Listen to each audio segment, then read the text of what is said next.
प्रभू आहे हे सर्व मानवजातीला समजेल, हे सर्व मानवजातीला समजेल. हॅलो. आणि आज आपण देवाच्या वचनाकडे वळण्यासाठी आपल्या मनाची अंतःकरणाची तयारी केलेली आहे. Praise the Lord. आणि ह्या उपवास समयातल्या ह्या पवित्र वारी म्हणजे रविवारी आपण एकत्र झालेलो आहोत. आणि आम्हामध्ये सन्माननीय रेव्हरंड संजीव चव्हाण साहेब आहे. आपण जोरदार टाळे वाजून त्यांचं स्वागत करूया. आणि ते नियमित जेव्हा जेव्हा आम्ही त्यांना आमंत्रण देतो ते येतात आणि या मंडळीमध्ये सेवा करत आहात. आपल्यापैकी अनेक जण महाराष्ट्र विलेज मिनिस्ट्रीसाठी प्रार्थना करतात. त्यांना प्रार्थनेमध्ये आपण सहभागी करून घेतो आणि त्याचप्रमाणे त्यांच्या आर्थिक बाबीमध्ये आपण दान देखील देत असतो. आपण देखील द्यावं अशी विनंती आम्ही करतो. ते महाराष्ट्रामध्ये ह्या संस्थेचे विविध ठिकाणी कोऑर्डिनेटर म्हणून कार्य करतात. संपूर्ण महाराष्ट्रामध्ये विविध ठिकाणी ते व्हिजिट करत असतात. त्या भागात काम करणारे त्यांचे जे पण मिनिस्टर आहे त्यांना ते कोऑर्डिनेट करत असताना आज ते आमच्यामध्ये आहे. मागील दिवसामध्ये जेव्हा मी त्यांना कॉल केला आणि ते उदगीर येथे होते आणि ते म्हटले की बाळक साहेब निश्चितच मला आनंद वाटेल तुमच्या मंदिरामधून येऊन सेवा करण्याकरता. आणि प्रभूमध्ये आपण त्याचं स्वागत करत असताना त्यांना विनंती करतो की यावेळेस ते पुढे येतील आणि वचनातून प्रभूचं जे आम्हासाठी मान्य आहे ते आम्हाला देव करतील. सन्माननीय रेव्हरंड संजीव चव्हाण साहेब.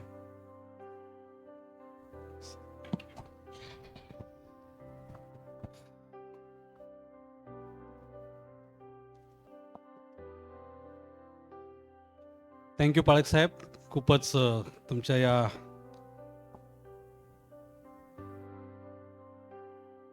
शब्दाबद्दल आणि जे उत्तेजन तुम्ही दिलं आणि तुम्ही नेहमीच निश्चितच आमच्यासाठी प्रार्थना करता. आणि जे विशेष करून आज मला परमेश्वराच्या सेवेसाठी तुम्ही जो आमंत्रित केलं त्याबद्दल मी तुमचे माझ्या परिवारासमवेत आणि त्याचप्रकारे आमच्या महाराष्ट्र विलेज मिनिस्ट्रीच्या वतीनं मी ख्रिस्ती मंडळी चर्चचे आणि पाळक साहेब आणि सर्व पदाधिकारी कार्यकारी मंडळ यांचं सर्वांचं पुन्हा स्वागत करतो, धन्यवाद देतो. आणि जे तुम्ही लोक प्रार्थना करता, सहकार्य करता, आर्थिक देखील सहकार्य करता त्याबद्दल तुम्हा सर्वांचे मनापासून आभार मानतो. विशेषतः आजच्या या वचनाकडे जात असताना मी सर्वप्रथम परमेश्वराला गौरव देतो की आज मला या ठिकाणी येण्याची कृपा प्रभूने दिली. कारण मी पाळक साहेबांनी मला ज्यावेळेस सांगितलं त्यावेळेस मी त्यांना हो म्हटलं. आणि निश्चितार्थाने त्याच्या अगोदर आदल्या दिवशी मी खूप आजारी होतो. मला थोड्या वेळासाठी ॲडमिट करावं लागलं होतं तिकडे वातावरण आणि पाण्याच्या ह्याच्यामुळं. पण देवबापाने आरोग्य दिलं, मी परत आलो आणि आज तुमच्यामध्ये आहेत. सर्व तुमच्या प्रार्थनेबद्दल मी अतिशय मनापासून आभार मानतो. यावेळेस आपण विशेषतः या 40 दिवसाच्या समयामध्ये जात असताना तुम्ही निश्चित अर्थाने महाराष्ट्र विलेज मिनिस्ट्री प्रार्थना करत आहात. आणि महाराष्ट्र विलेज मिनिस्ट्रीची जे सेवा आमच्याकडे आहे ती तुम्हाला माहीत आहे. माझ्याकडे वेस्टर्नची मोठी सर्व सेवा क्षेत्रातली जबाबदारी आहे. आणि वेस्टर्नमध्ये म्हणजे रायगड, ठाणे, पुणे, पालघर, नाशिक ह्या विभागातली सेवा मला पाहावं लागतं. त्याचप्रकारे मी संपूर्ण महाराष्ट्रासाठी चर्च मोबिलायझेशन डायरेक्टर म्हणून काम पाहत आहे. तर माझ्याकडे ह्या महाराष्ट्रात सेवा कार्य करणाऱ्या सर्व सेवकांसाठी रिसोर्सेस जे काही गरजा आहेत अथवा त्यांची आर्थिक तरतूद करण्याची जबाबदारी प्रभूनं माझ्यावरती आणि MVMनं दिलेली आहे. ते कार्य करत असताना तुमचा निश्चित अर्थाने माझ्या समवेत सहभागी आहात तुम्ही. तुम्हाला थोडक्यात सांगावंसं वाटतं की पुन्हा महाराष्ट्रामध्ये बऱ्याच ठिकाणी जी परिस्थिती आहे तुम्हाला माहीत आहे वेगवेगळ्या ठिकाणी आणि त्यातल्या त्यात खेडेगावामध्ये पुष्कळ कठीण असं परिस्थितीला सामना आमचे सेवक लोक करत आहेत. आणि रायगडमध्ये इंदापूर नावाचं गाव आहे माणगावजवळ, त्या ठिकाणी मागच्या दिवसामध्ये आमची दोन्ही ठिकाणची भक्ती बंद करण्यात आलेली आहे. तर कृपा करून त्यासाठी प्रार्थना करा की परमेश्वरने त्या ठिकाणी त्यांना परमेश्वराचं सामर्थ्य त्यांनी पाहावं, प्रगट करावं प्रभूनं आणि त्यांना प्रभूचं सामर्थ्य दिसावं, ते प्रभूला स्वीकारावे त्यासाठी प्रार्थना करा. आणि जे लोक आहेत ते थोडंसं भित्रेपणामध्ये म्हणजे थोडंसं घाबरलेल्या स्थितीमध्ये आहेत. काही परिस्थिती कठीण घडत आहे. त्यांना पाणी पण भरू दिलं जात नाही. प्रवासात जात असताना इथं आता बंद केलंय, तुम्ही जाऊ नका, असं पुष्कळ काही छळ होत आहे. जाऊ देत नाहीत भक्तीला गावातून. तर त्या ठिकाणी तुमच्यात प्रार्थनेत आठवण ठेवा. विशेषतः काही महत्वाची प्रार्थना विनंती जी आहे की आम्ही शालोम सेंटरवरती आमचं इंग्लिश स्कूल आहे, 10वी पर्यंत लेकरं आहेत त्या ठिकाणी. आता इंग्लिशची परीक्षा, त्यांची 10वीची परीक्षा आहे त्या ठिकाणी. तर विशेष रीतीनं त्या ठिकाणी आम्हाला नवीन काही क्लासेस बनवण्यासाठी आर्थिक सहकार्याची गरज आहे. प्रार्थना करा. यवतमाळ शहरापासून 20 किलोमीटर अंतरावरती ते आमचं सेंटर आहे. त्या ठिकाणी 2 क्लासरूम आणि टीचर्सची आम्हाला आवश्यकता आहे आणि गाडीसाठी पण आम्हाला पैशाची गरज आहे त्या ठिकाणी. तर तुमच्या प्रार्थनेत पुष्कळ काही गरज आहेत, पण तुमची प्रार्थना ही सर्व काही परमेश्वराच्या सामर्थ्यानं आमची ऐकेल आणि गरज पूर्ण करेल. तर कृपा करून तुम्ही नित्य प्रार्थना करा. अनेक सेवकांच्या बऱ्याचशा गरजा करण्यासाठी देव बापा या तुम्हाला सर्वांना आशीर्वादित करो यातून, आणि तुम्ही जे करत आहात ऑलरेडी त्या प्रत्येकांचे मनापासून पुन्हा एकदा आभार मानतो. विशेष रीतीनं आपण देवाच्या वचनाकडे जात असताना 40 दिवसाच्या समयामध्ये जो शास्त्रपाठ पाहायला पाहिजे तो शास्त्रपाठ मी या ठिकाणी विचार करत होतो की कुठल्या वचनातून बोलायचं. आणि मग मी पाळक साहेबांना देखील विचारलं. पाळक साहेब बोलले की तुम्हाला जसं प्रभू मार्गदर्शन करतो तसं तुम्ही त्या ठिकाणी बोला. आणि मग मी हा शास्त्रपाठ देवाच्या कृपेने निवडला. ह्या दिवसाच्या परिस्थितीला अनुसरून आज जर तुम्ही पाहाल तर हा शास्त्रपाठ निवडलेला आहे. मी ह्या वचनातून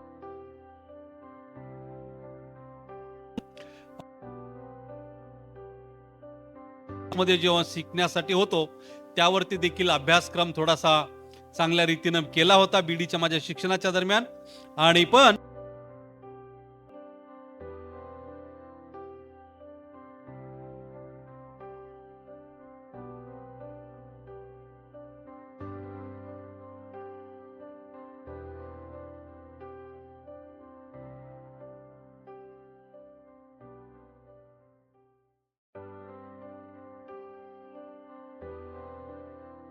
तुझ्या संपूर्ण ह्या प्रिय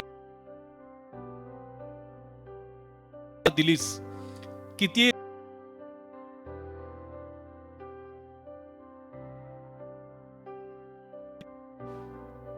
पण परमेश्वरा आज तुझ्या सानिध्यात येऊन, तुझ्या प्रिय लोकांच्या सानिध्यात येऊन आराधना करण्याची संधी आणि तुझ्या सेवा करण्याची संधी तू आम्हाला दिलीस, याबद्दल आभार मानतो. प्रभू आज आम्ही जसे आहोत तसे तुझे लेकरं प्रभू तुझ्या पवित्र चरणी येऊन प्रार्थना करतो की प्रभू या वचनाच्या द्वारे तू आमच्याशी बोल. आणि प्रभू ते वचन आम्ही ग्रहण करून अंतःकरणात ठेवून त्यावर मनन करून त्यानुसार जीवन जगण्यास मला, आम्हाला, या मंडळीला आणि सर्व ऐकणाऱ्या आमच्या प्रियगणांना होण्यास तू सहाय्य कर. विशेष प्रभू मला तुझ्या कृसाड लपव. मी नाही तर ख्रिस्त येशू तू आम्हा प्रत्येकांशी बोल. मान, महिमा, गौरव, सन्मान, प्राकरण, बळ सर्व काही तुला देऊन प्रार्थना तारणाऱ्या ख्रिस्त येशूच्या नावात करतो म्हणतो. ऐक पित्या, आमेन. ह्या ठिकाणचा जो शास्त्रपाठ आपण पाहिलेला आहे तुम्ही तो पाळक साहेबांनी वाचलेला आहे, तुम्ही ऐकलेला आहे. आणि त्या शास्त्रपाठाची थोडक्यात मी पाहत असताना विशेषतः हे शास्त्रपाठ जो आहे यशियाच्या पुस्तकातून आपण घेतलेला आहे. यशियाचं पुस्तक याचा 49वा अध्याय 22 ते 26 हे वचनं आपण वाचलेली आहेत. पण ह्या यशिया पुस्तकाच्या संदर्भामध्ये यशिया भविष्यवक्ता जो होता त्याने देवाचा संदेश त्यांनी त्या ठिकाणी जो आणला, त्यांनी लिहिलेला एक महत्वपूर्ण ग्रंथ आहे यशिया नावाचा. आणि त्या यहुदा राज्यातील दक्षिण इस्रायल एक प्रमुख भविष्यवक्ता तो होता आणि तो राजघराण्यातील होता. आणि त्याने त्याचे सेवा कार्य मुख्यत्व करून येरुशलेमेत होते. आणि ह्याचा लेखन काळ जर तुम्ही बघितला यशियाचा पुस्तकाचा, यशियाचा, तर इसवी पूर्व 740 ते 680 ह्या दरम्यान त्याने सेवा कार्य केलेलं आहे. त्याने आपले भविष्यवाणीचे कार्य राजा उज्जिया, योथाम, आखाज आणि हिजकिया यांच्या कारकिर्दीत इसवी सन पूर्व 740 ते 680 या दरम्यान केले. हा कालखंड अशूर साम्राज्याच्या वाढीचा आणि इस्रायलाच्या पतनाचा एक भाग होता. आणि या ठिकाणी पाहू आपण की ह्या शास्त्रपाठाला मी जो शीर्षक दिलेला आहे, परमेश्वराचे उद्धार आणि पुनर्स्थापना. परमेश्वराची उद्धार योजना आणि पुनर्स्थापना, गॉड्स डिलिव्हरन्स अँड रेस्टोरेशन. आणि ह्या ठिकाणची जर पार्श्वभूमी जर तुम्ही बघितली तर यशाया जो संदेष्टा आहे तो इस्रायल राष्ट्राला त्याच्या पापाबद्दल चेतावणी देत आहे. परंतु त्याच वेळी त्यांना भविष्यातील आशेचा संदेश देखील तो देतो. त्यांच्या पापाबद्दल काय करतो, तो त्यांना चेतावणी देतो आणि त्याच प्रकारे त्यांना भविष्याच्या आशेचा संदेश देखील देतो. भविष्यात त्यांना जी आशा निर्माण आहे त्याविषयीचा तो संदेश त्यांना देतो. आणि यशाया 49 हे प्रकरण प्रभूच्या सेवकाविषयी जो मशीहा म्हणजे येशू ख्रिस्त ची भविष्यवाणी करते, ते त्याच्याविषयीची भविष्यवाणी करते, जो इस्रायल आणि संपूर्ण जगासाठी, फक्त इस्रायल नाही, इस्रायल आणि संपूर्ण जगातल्या लोकांसाठी आणि विशेष त्यातल्या त्यात म्हणू की आपल्या सर्वांसाठी, जे तुम्ही येशू ख्रिस्तावर विश्वास ठेवले आहात, या सर्वांसाठी तारण तो घेऊन येण्यासाठी त्याची योजना आहे. आपण पाहतो की 22 वचनापासून 27 वचनामध्ये देव आपल्या लोकांना गुलामगिरीतून मुक्त करेल. काय करा, दोन गोष्टी खूप महत्वाच्या या ठिकाणी सांगितल्या जातात. आणि एक आहे की तो आम्हाला संपूर्ण जगाच्या तारणासाठी तो त्या ठिकाणी आलेला आहे. आणि दुसरं काय आहे की तो वचनामध्ये या 22 आणि 27 देव आपल्या लोकांना गुलामगिरीतून मुक्त करण्याचे आणि त्याच्या शत्रूवर विजय मिळविण्याचे आश्वासन देतो. तर या ठिकाणी आपण महत्वाचे 3 मुद्दे याच्यात पाहणार आहोत. आपल्या या आजच्या संदेशाचा पुन्हा एकदा मी शीर्षक सांगतो, परमेश्वराचा उद्धार आणि त्याची पुनर्स्थापना. यामध्ये पाहत असताना महत्वाचे जे मुद्दे आहेत त्याकडे आपण पाहू. जर तुम्ही तुमच्याकडे पवित्र शास्त्र आहे तर त्या ठिकाणी तुम्ही वाचू शकता. 22 आणि 23 वचन वाचा.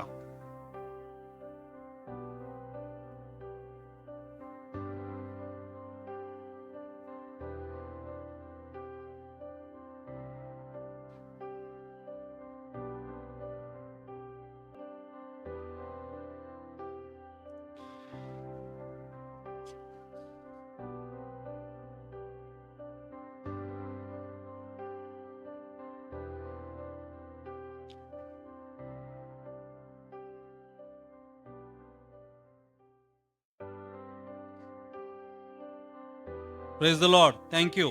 तर ह्या ठिकाणी जो पहिला मुद्दा जर आपण पाहतो, ह्यामध्ये ह्या 2 वचनामध्ये यशायाचा 49वा अध्याय आणि 22 आणि 23 ह्या वचनामध्ये परमेश्वर आपल्या लोकांना एकत्रित करील.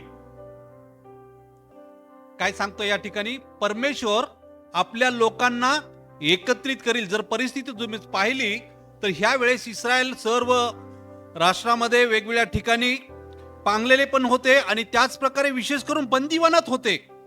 आणि अशा परिस्थितीमध्ये या ठिकाणी वचन आम्हाला, देवाचं वचन यातून सांगतं, आपल्याला समजतं की परमेश्वर आपल्या लोकांना एकत्र करील. God will gather his people. तो आपल्या लोकांना एकत्रित करेल. परमेश्वर म्हणतो, पहा मी राष्ट्रासमोर माझा हात वर करून, आणि ह्या ठिकाणी जो आपण वाचलेला आहे त्याच्यामध्ये तो ध्वज उभा करेन आणि ते तुझ्या पुत्रांना आपल्या कुशीत आणतील आणि तुझ्या कन्यांना आपल्या खांद्यावर उचलून नेतील.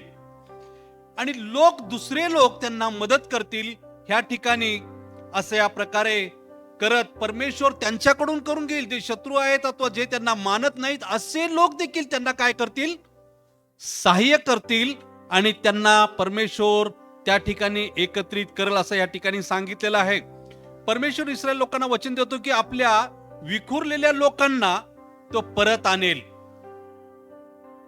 आता याच्याविषयीच्या काही गोष्टी आहेत, मी तुम्हाला नंतर थोडक्यात सांगणार आहे. त्याच्यामध्ये ते पूर्ण कधी झाल्या, काय झाल्या याविषयीचं देखील थोडक्यात आपण नंतर पाहणार आहोत. पण तो या ठिकाणी सांगितले होते की त्याने विखुरलेल्या लोकांना तो परत आणेल. इतकेच नाही तर अन्य राष्ट्राचे लोकही त्यांना मदत करतील. राजा आणि राणी देखील इस्रायलांच्या सेवेत असतील असं या ठिकाणी आपल्याला स्पष्ट मिळतं. माझ्या प्रियांनो, आपण या ठिकाणी पाहत असताना आपण किती हरवलेले वाटले तरी आपण देवापासून जर आध्यात्मिकरित्या आपण देवापासून जेव्हा कधी कधी दूर जातो त्यावेळेस देखील त्या इस्रायल लोक जसे पांगलेले होते, बंदी करून नेलं होतं, तशाच प्रकारे तुम्हाला आणि मला देखील सैतान कधी कधी देवापासून दूर नेतो किंवा आपण जातो आणि कधी कधी आपण त्याच्या विरोधात देखील जातो, आहे का नाही? आणि अशा परिस्थितीमध्ये परमेश्वर म्हणतो, तुम्ही किती हरवलेले असलात, किती दूर गेले असलात, तर मी आपल्या जीवनात पुनर्स्थापनेसाठी कार्य करत असतो. आपल्याला तो परमेश्वर आपल्या जीवनात कार्य पुनर्स्थापनेसाठी करत असतो आणि योजना आणि त्याच्या आपल्याला ज्या योजना आहेत आणि वेळेवर आपण त्या ठिकाणी त्याच्या ज्या योजना आपल्याला समजण्यासाठी त्याच्या योजनेचा आपण एक भाग बनलं पाहिजे. आणि त्याचसाठी आपण त्याच्यावरती महत्वाची गोष्ट म्हणजे विश्वास ठेवला पाहिजे. आपण काय केलं पाहिजे? त्याच्या योजनेचा भाग बनला पाहिजे आणि त्यावरती आपण काय केलं पाहिजे? विश्वास ठेवला पाहिजे. आणि म्हणून आपण जर पाहिलं तर या ठिकाणी कोणीतरी वचन वाचा. त्या ठिकाणी आपण पाहूया जकर्या याचा 8वा अध्याय 7 आणि 8 वचन.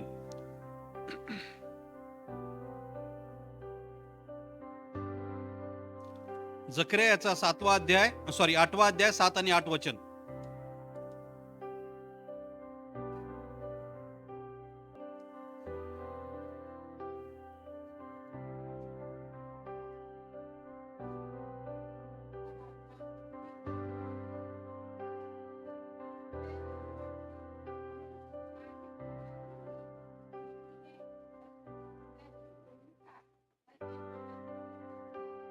बरं, या ठिकाणी जर बघितलं तुम्ही जकर्याचा 8वा अध्याय आणि 7 आणि 8 या वचनामध्ये जर तुम्ही वाचला तर याच्यात एक महत्वाची गोष्ट दिसते की देव आपले लोक सर्व दिशांमधून परत आणण्याचे त्या ठिकाणी काय करतो? आपल्याला अभिवचन देतोय. आणि जर तुम्ही पाहाल तर हे अभिवचन त्या लोकांसाठी त्याने दिलेलं आहे. दुसरी आपण महत्वाचा एक मुद्दा आपण पाहूया आणि त्याच्यामध्ये असं म्हटलेलं आहे की परमेश्वर आपल्या लोकांसाठी लढेल. यशायाचा 49वा अध्याय 24 आणि 25 वचन त्या ठिकाणी वाचा. बरं, 25च वचन वाचा तुम्ही. 25 आपण पुढचा भाग वाचू कारण वेळ नसल्या कारण आपण थोडं पुढे जाऊया. कारण तुझशी युद्ध करणाऱ्या बरोबर मी युद्ध करीन व तुझ्या मुलांचा उद्धार करीन. ह्या ठिकाणी जर तुम्ही बघितलं तर ह्या 24 आणि 25 वचनामध्ये परमेश्वर आपल्या लोकांसाठी लढेल. God will fight for his people. God will fight for his people. परमेश्वर आपल्या लोकांसाठी लढेल. पराक्रमी वीराकडून शिकार सोडविले जाऊ शकते काय असा प्रश्न त्या ठिकाणी विचारलेला आहे. कायदेशीर बंदीवान सोडविला जाऊ शकतो काय? पण परमेश्वर असे म्हणतो, पराक्रमीच्या कैद्यांना सोडविले जाईल आणि भयंकर शत्रूच्या तावडीतून त्यांची सुटका होईल असं परमेश्वराचं वचन आपल्याला या ठिकाणी सांगतं. कारण परमेश्वर पुन्हा म्हणतो, मी तुझशी लढणाऱ्या लोकांशी लढेन आणि तुझ्या मुलांना मी काय करीन? तारण देईन असं स्पष्ट परमेश्वराचं वचन आपल्याला या ठिकाणी सांगतं. इस्रायल लोक जेव्हा गुलामगिरीत होते, परंतु परमेश्वर म्हणतो की तो त्यांच्या शत्रूंशी लढेल. काय करेल? परमेश्वर इस्रायल लोकांना ते एक अभिवचन देतो की आणि तो म्हणतो की मी तुमच्या शत्रूंशी लढेल आणि मी तुम्हाला काय करेल? मुक्त करेल. मानवाच्या दृष्टिकोनातून हे अशक्य वाटणाऱ्या अशा गोष्टी आहेत, पण परमेश्वरासाठी काय आहे? ते सहज शक्य आहे. आणि आपण या ठिकाणी पाहतो की विशेषतः आपले शत्रू किती बलाढ्य असले तरी देव आपल्या बाजूने लढतो. म्हणून आपण स्वतःच्या बळावर नाही तर देवाच्या बळावर विश्वास ठेवला पाहिजे. हालेलुया. कुणाच्या बळावर विश्वास ठेवायचा आहे? तर देवाच्या बळावर आपला विश्वास ठेवायचा आहे. कारण तुम्हाला माहित आहे, तुम्ही जर पवित्र शास्त्राचे अभ्यासक असाल तर निर्गमचं पुस्तक याचा 14 अध्याय आणि 14 वचनामध्ये आपल्याला ते पाहायला मिळतं की परमेश्वर तुमच्यासाठी लढेल आणि तुम्ही शांत राहा. काय म्हणलेलं आहे त्या ठिकाणी? जर वचन तुम्ही वाचाल तर खूप मोठी परिस्थिती आहे त्या ठिकाणी, पण तो म्हणतो की परमेश्वर काय करेल? तुमच्यासाठी लढेल. कुठली घटना आहे ती? कोणी सांगू शकेल का? कुठली घटना आहे? 14 अध्याय निर्गमचा आणि 14 वचन. इस्रायल कुठे आहेत ते लोक त्यावेळेस? मिशर देशात परिस्थिती कुठली आहे? काय म्हणतोय?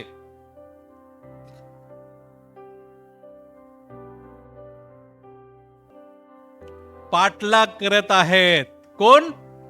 फारोचं सैन्य पूर्ण, आणि भयंकर परिस्थिती आहे त्या ठिकाणी. पण काय वचन देतो त्या ठिकाणी? काय म्हणतो? परमेश्वर तुमच्यासाठी लढेल आणि तुम्ही शांत राहा. मग काय झालेलं आहे त्या ठिकाणी? तुम्ही पाहिलं का? की ती सेना पूर्णपणे समुद्रात गडप झालेली आहे आणि हे लोक त्या पाण्यातून, समुद्रातून वाट काढून त्या ठिकाणी गेलेले आहेत. आणि तुम्ही दुसरी गोष्ट पाहता, नेहम्याचा 4 अध्याय आणि 20 वचनामध्ये देखील म्हणलेलं, देव आपल्या लोकांसाठी काय करेल? आपल्या तर्फे लढेल. तुम्ही पाहिलं तर नेहम्याच्या पुस्तकामध्ये पहा, 4 अध्याय 20 वचनामध्ये देखील गोष्ट आहे. कोण लढणार आहे हो? मग तुम्हाला आणि मला शस्त्र घेऊन लढायची गरज नाही आहे, तर परमेश्वर लढेल. युद्ध तुमचं आणि माझं नाही आहे. युद्ध कुणाचं आहे? हे परमेश्वराचं आहे. आणि कुणाबरोबर आहे? कुणीतरी आपले विरोधक आहेत, कोणीतरी वेगवेगळे याचे तसे असे तसे कोणी लोक आहेत का? नाही. हे युद्ध सैतानाबरोबरचं आहे आणि तो सैतानाबरोबरचं युद्ध परमेश्वर त्या ठिकाणी स्पष्टतेने तो लढणार आहे. आणि म्हणून आम्हाला स्तब्ध राहायचं आहे, शांत राहायचं आहे. वेट अपॉन दी लॉर्ड म्हणतात. वाट पहा परमेश्वराची. काय? शांत व्हा, कारण तो कार्य करेल. आणि म्हणूनच आपण पुढे जाताना तिसऱ्या मुद्द्यामध्ये आपण पाहूया की आता ह्या ठिकाणी तिसरा मुद्दा जर तुम्ही पाहिला तर 26 वचनामध्ये आपण जाणार आहोत. 26 वचनातला हा 3 भाग याच्यात मी केलेला आहे. तर 26 वचन तिसऱ्या भागातला आहे आणि त्याला असं म्हणलेलं आहे, परमेश्वर शत्रूंचा न्याय करेल. गॉड विल जज द अप्रेसर. गॉड विल जज द ऑपरेसर्स. परमेश्वर तुमच्या शत्रूंचा काय करेल? न्याय करेल. कोण करणार आहे न्याय? आज न्याय मागण्यासाठी जा. तुम्हाला माहित आहे बरीचशी परिस्थिती तुम्ही पाहताय. तुम्ही न्याय मागायला पोलीस स्टेशनला गेले, अर्ज लिहिण्यासाठी गेले, काही झालं, जोडपोड झाली, मारपीट झाली, असं झालं तसं झालं. आताच हैदराबादच्या घटनेच्या विषयी प्रशिष्टांनी प्रार्थना केली. ती परिस्थिती देखील तुम्हाला माहित आहे, तुम्ही पाहता युट्यूब वरती. अशा काही घटना घडत आहेत. पण ते करण्यासाठी, त्याच्यासाठी गेला असताना ते करतात का? नाही. तुमची दाद घेतली जात नाही आणि तुमच्या विरोधात न्याय दिला जातो. चुकीचा न्याय हे जगाचे लोक करत असतात. आणि अशा परिस्थितीमध्ये देवाचं वचन आम्हाला स्पष्टतेने सांगतं ह्या वचनात, परमेश्वर शत्रूंचा न्याय करील. गॉड विल जज द अप्रेसर्स.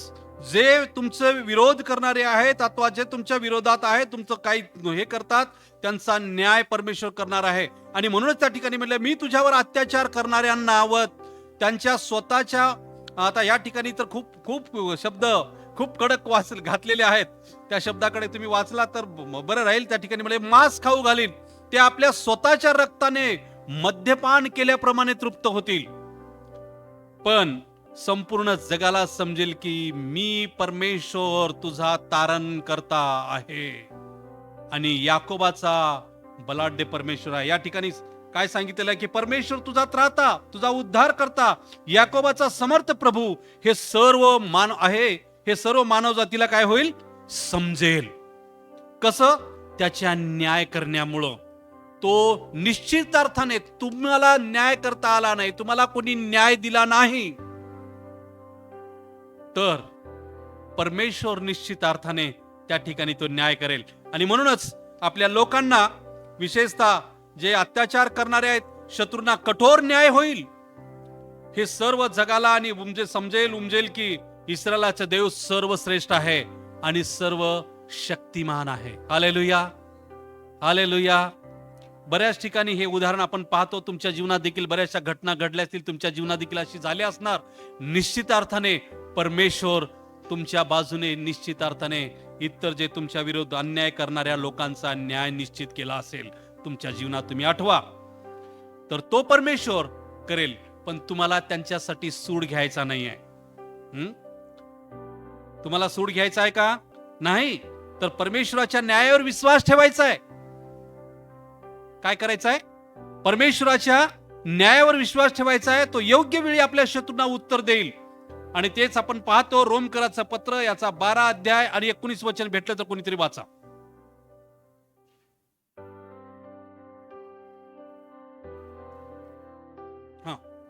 सूड घेऊ नका, देवाच्या क्रोधाला वाट द्या. कारण असा शास्त्रलेख आहे की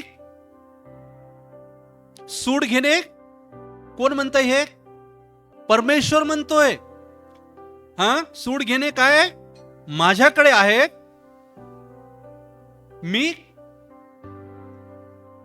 मी फेड करीन.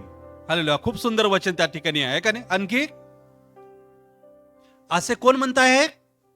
प्रभू म्हणतोय. म्हणून प्रियांनो, आम्हाला विशेषतः ह्या वचनावर या दिवसात मनन करायचं आहे. तुम्ही 40 दिवसाच्या उपासामध्ये आहात, तर विशेषतः अधिक नम्रता होणं, प्रभूवर विश्वास ठेवणं, त्याच्या वचनावर विश्वास ठेवणं, आपलं जीवन त्याच्या हाती पवित्रतेसाठी शरीर, जीव आणि आत्मा हे त्याच्या हाती सोपवणं, शुद्ध पवित्र करून घेणं आणि त्याला नम्र होऊन त्याला समर्पित होण्याची गरज आहे. आम्हाला स्वतःला पश्चाताप करायची गरज आहे. आमचा परमेश्वर पवित्र आहे आणि आम्ही त्या परमेश्वराच्या त्या पवित्रतेसमोर आपण पाहावं. लोकांच्या पवित्रतेसमोर लोकांना पाहू नका तुम्ही, त्यांच्यापेक्षा तर मी चांगला आहे ना. बऱ्याचदा शैतान असं फसवतो आपल्याला. पण तुम्हाला त्यांच्या बरोबर चांगलं होण्यासाठी नाही बोलावलेलं आहे. तुम्ही कुणाकडे पाहायचंय? तर परमेश्वराकडे पाहून नम्र व्हायचंय, परमेश्वराकडे पाहून पवित्र व्हायचंय, परमेश्वराकडे पाहून दया करायची आहे, परमेश्वरावर विश्वास ठेवायचा आहे. परमेश्वरावरती विश्वास, न्याय आपला जो काही आहे तो त्याच्या हातामध्ये सोपवून द्यायचा आहे. कारण की त्याने अभिवचन दिलंय, तो तुमच्या पापांसाठी मेला, पुरला गेला, तिसऱ्या दिवशी जिवंत होऊन तो काय म्हणलेला आहे? मी स्वर्गात तुमच्यासाठी जागा तयार करायला जात आहे. आणि ती झाली म्हणजे काय करेन? मी तुम्हाला घेऊन जाण्यासाठी येईन. मी तुम्हाला घेऊन जाण्यासाठी येईन. किती जण तयार आहात त्याच्याबरोबर जाण्यासाठी? कारण की त्याच्या येण्याची वेळ लवकर आहे. माझ्या प्रियानो, त्याच्यासाठी येशू ख्रिस्तावर विश्वास ठेवा. फक्त डोकं बरं होतं, पोट बरं होतं, आजार बरं होतं, घरदार मिळतं, नोकरी मिळते, ह्यासाठी नाही.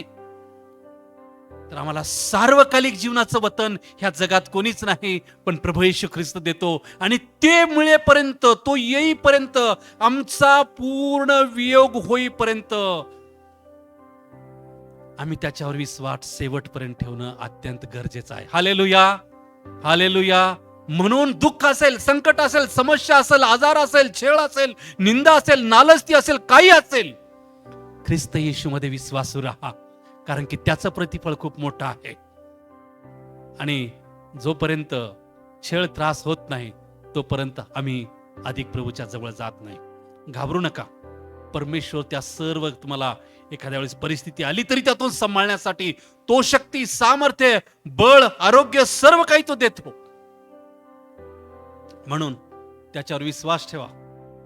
तो तुमच्या बरोबर आहे आणि ह्या दिवसात त्याच्यासारखं बना. मी तुम्हाला सांगितलं होतं की तुम्हाला काही गोष्टी पुन्हा सांगेन. जर तुम्ही बघितलं, हे जे भविष्य आहे ते पूर्ण त्या ठिकाणी झालेलं आहे. ऐतिहासिक दृष्ट्या जर बघितलं तर विशेष रीतीनं हे जे 49 अध्याय एशियाचा 22 आणि 27 वचनामध्ये जे भविष्य केलं होतं ते ऐतिहासिक दृष्ट्या बघितलं तुम्ही तर विशेषतः 538 मध्ये, BC 538 मध्ये इस्रायलाचे बाबिलोनियन गुलामगिरीतून इस्रायलचे लोक जे आहेत ते बाबिलोनियनच्या गुलामगिरीतून काय झाले? मुक्त झाले. आपण पाहिलेल्या 538 ख्रिस्तपूर्व आपण ते पाहिलेल्या पाहू शकतो पवित्र शास्त्रानुसार, आणि ऐतिहासिक दृष्ट्या देखील त्याचं ते उदाहरण आहे. दुसरं आहे ते कोरस, जो राजा होता, जो पारसाचा राजा, त्याने त्याचे साम्राज्य स्थापन केले आणि बाबिलोनियन कैदेत जे होते लोक त्या सर्व यहुदी लोकांची त्यांनी सुटका केलेली आहे. यजरा याचा पहिला अध्याय आणि 4 वचनामध्ये पहिला अध्याय 1 ते 4 वचनात तुम्हाला ते पाहण्यासाठी भेटतं. आणि म्हणूनच परमेश्वरने अन्य राष्ट्राच्या मदतीने आपल्या लोकांना परत आणेल, जसे या उतार्यामध्ये जे सांगितलं होतं त्या ठिकाणी आपण ते पाहतो.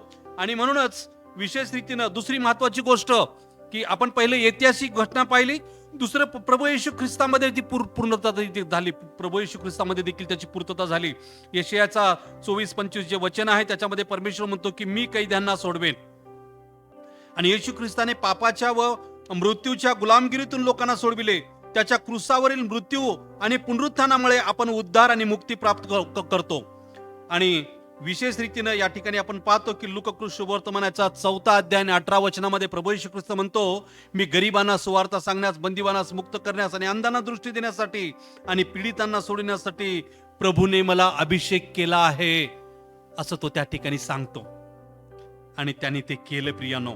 आणि विशेष रीतीनं आज आपण जर बघितलं, आपल्या भारताच्या दृष्टिकोनातून जर बघितलं तर आपल्या देखील देशामध्ये पुष्कळ दलित, आदिवासी असे पुष्कळ काही लोक होते, है ना, आणि आहेत आजही. ते दुःखात आहेत, संकटात आहेत, समस्येत आहेत, आणि पुष्कळ लोक प्रभूकडे आज हाक मारत आहेत. आणि आज त्यांना परमेश्वर काय करत आहे, त्यांच्या त्या पापातून, त्या ओझ्यातून, त्या दुःखातून, कष्टातून मुक्त करत आहे. आणि त्या प्रभूनं देखील माझ्या सर्व संकटातून, आजारातून, समस्येतून, पापातून आणि ओझ्याखालून, त्या दबावातून परमेश्वराने माझी आणि तुमची निश्चितार्थाने मुक्तता केलेली आहे. आणि आपण ह्या गोष्टी अशा रीतीने या ठिकाणी पाहतो. म्हणून माझ्या प्रियानो, आपलं जीवन त्या प्रभूला देऊया. आणि चौथी एक आधुनिक गोष्ट आहे, दुसऱ्या महायुद्धानंतरच्या इस्रायलमध्ये जे पुनर्स्थापना झाली 1948 ला, इस्रायल राष्ट्राची पुन्हा पुनर्स्थापना झालेली आहे. आमचं परमेश्वर म्हणतो की मी तो पुनर्स्थापना करेन, आणि त्यांनी ते केलेली आहे. आज इस्रायल राष्ट्र ह्या भूतलावर आजही आहे. परमेश्वर जे म्हणतो तो केल्याशिवाय राहत नाही. आणि मला तुमच्या जीवनाच्या संदर्भात सांगायचं आहे की परमेश्वराने तुम्हाला कितीतरी काही गोष्टी अभिवचन दिल्या असतील, सांगितलं असेल, आणि ते पूर्ण केल्याशिवाय तो राहणार नाही. तर अशा प्रकारे त्याच्या भविष्याची पूर्णता झालेली आहे. म्हणूनच परमेश्वर आपल्या लोकांना पुन्हा काय करेल, एकत्र करेल. परमेश्वर आपल्या लोकांना काय करेल, एकत्र करेल. अशा दुःखात, संकटात, आजारात, छळात लोक दूर गेले असतील प्रभूपासून, जे तुमच्या कुटुंबातले लोक देखील कदाचित दूर गेले असतील, पण परमेश्वर त्यांना पुन्हा आपल्याकडे आणेल, तुमच्यामध्ये एकत्रित करेल. ह्या मंडळीत देखील घेऊन येईल, या मंडळीतून गेलेल्या लोकांना, आणि तो आपल्याला कधी सोडणार नाही. हे लक्षात ठेवा. विशेष रीतीने परमेश्वर आपल्या लोकांसाठी लढेल, आपण फक्त त्यावर विश्वास ठेवावा. आणि परमेश्वर शत्रूंचा न्याय देईल. आपण फक्त त्याच्या वेळेची वाट पाहावी. आपण त्या वेळेची वाट पाहावी. देवबाप तुम्हाला हे समजण्यास कृपा पुरवो.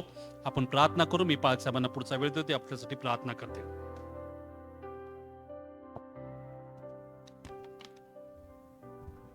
प्रार्थना जाऊया, आपले नेत्र बंद करूया. प्रभू आम्ही तुला धन्यवाद देत आहोत की परत एक बार तो आपल्या अभिषिक्ताच्या द्वारे, आपल्या सेवकाच्या द्वारे आमच्याशी बोललेला आहे.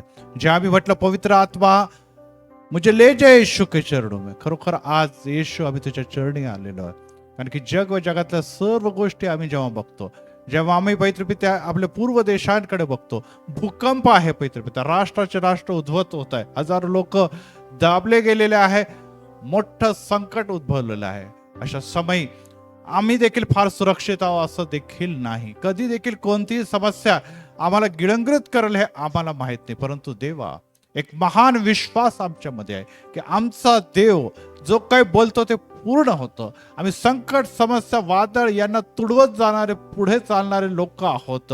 आणि आज परत एक वार येशू, तू नुसतं इस्रायललाच नव्हे तर जे विश्वास ठेवणारे, येशूच्या मागे तारलेले लोक आहे त्यांच्यासाठी देखील तेच आम्ही वचन पूर्णतेचं आणतो की पहा मी लवकर येत आहे. हो येशू राजा तुला धन्यवाद असतो. परंतु आता आमचं जगणं असह्य होत आहे, जगणं हे कठीण होत आहे. हो खरोखर पवित्र पित्या मोकळीकतामध्ये सेवा करणं आता हे दुर्लभ असं होत चाललेलं आहे. मंदिर पवित्र परमेश्वर या दिवसामध्ये खरोखर उपासनेसाठी उघडलेच असतील असं नाही. लोक आम्हाला मोकळीकतेमध्ये उपासना करू देतील की नाही याची शाश्वती नाही. आणि अशा समय तुझा सेवक आणि दास व त्यांची महाराष्ट्र विलेज मिनिस्ट्री पवित्र परमेश्वर विविध ठिकाणी जाऊन हो पवित्र पित्या संकटामध्ये आपला जीव घालून पवित्र पित्याची सेवा करत आहे, त्याबद्दल आम्ही तुला धन्यवाद देत आहोत. त्यांना बळ, त्यांना ताकद, त्यांना सामर्थ्य, त्यांना पवित्र परमेश्वर धैर्य तो बहाल कर, यासाठी की पवित्र पित्या वचनाची घोषणा करत असताना कितीही संकट समस्या आले तरी त्यांनी मागे हटता कामा नये. त्या मानाने आम्ही किती सुरक्षित आहोत बापा. हो पवित्र परमेश्वर आम्हाला सुंदर असं मंदिर तू उघडं केलेलं आहे जिथे देव असतो आणि तो आम्हाला बोलवतो. आणि विशेष करून उपास समयामध्ये तू आमची भेट घेत असताना येशू आम्ही नुसतं मागणार का, आम्हाला हे दे, आम्हाला ते दे, आम्हाला ते दे.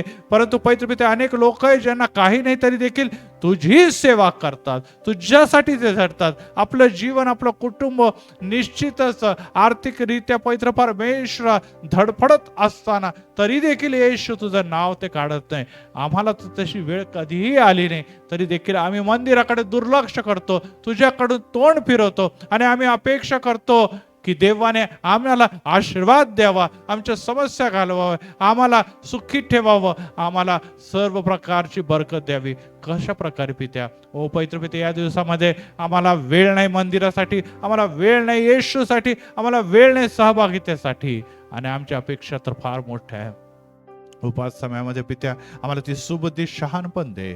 ज्या मंदिरातल्या प्रार्थना, ज्या घरोघरच्या प्रार्थना त्या सुरू असताना माझ्या वैयक्तिक प्रार्थनेमध्ये देखील खंड पडता कामा नये. मी उपास हा खंड पडता कामा नये. मी अखंड प्रार्थना करत असताना मी माझ्यासाठी, स्वतःसाठी, वैयक्तिक फायद्यासाठी ओ लाभासाठी नव्हे तर मी मंडळीसाठी, त्याचप्रमाणे जे सेवक आणि जे संस्था आणि जे पवित्र परमेश्वर सेवा कार्य विविध ठिकाणी चालले आहे, जे कठीण समयामधून जात आहे त्यांच्यासाठी देखील प्रार्थना करावी, त्यांना देखील मदतीचा हात द्यावा. आणि याकरता पित्या आम्हा सुबुद्धी शहाणपण दे, कारण की वेळ कमी आहे. येशू राजा तू लवकरच येणार आहे आणि प्रत्येकाचा न्याय करण्यात येणार आहे. जे पैशासाठी, धनासाठी, सुख आणि वैभवासाठी झटतात ते नाश पावणार आहे.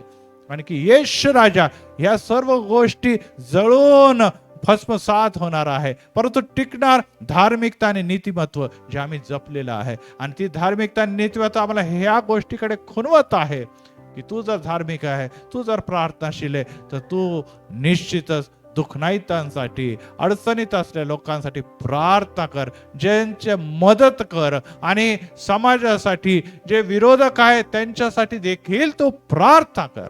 हो येशू राजा तू देखील म्हटलं, वध समोर म्हटलं, हे बापा यांना क्षमा कर. आम्ही आताच मागील दिवसामध्ये साक्ष ऐकलं की पवित्र पित्या त्या सेवकाची पत्नी, जे जो सेवक जो या दिवसात या जगात नाही, ती देखील म्हणते विरोधकांना तुम्ही क्षमा करा. हो पित्या क्षमाशीलता आम्ही तपासावी. आम्ही आपल्या घरात, आम्ही आपल्या शेजाऱ्यांना, आम्ही आपल्या प्रियजनांना क्षमा करत नाही. केवढं मोठं पवित्र परमेश्वर आम्हाला कृपेची गरज आहे, ती आम्हाला तू पुरव. परत एक वार या भक्तीमध्ये तू सहभागी आहे आणि पित्या वचनांच्या द्वारे आशीर्वादित केला. आभार मानतो. सन्माननीय चव्हाण साहेब, त्यांचं कुटुंब, त्यांच्या मुली आणि पवित्र परमेश्वर त्यांची विशेष करून महाराष्ट्र विलेज मिनिस्ट्रीचा आशीर्वादित कर. प्रभू येशू ख्रिस्त आमचा तारणारा पवित्र आणि गोड नावाने मागतो, म्हणून तू ऐक.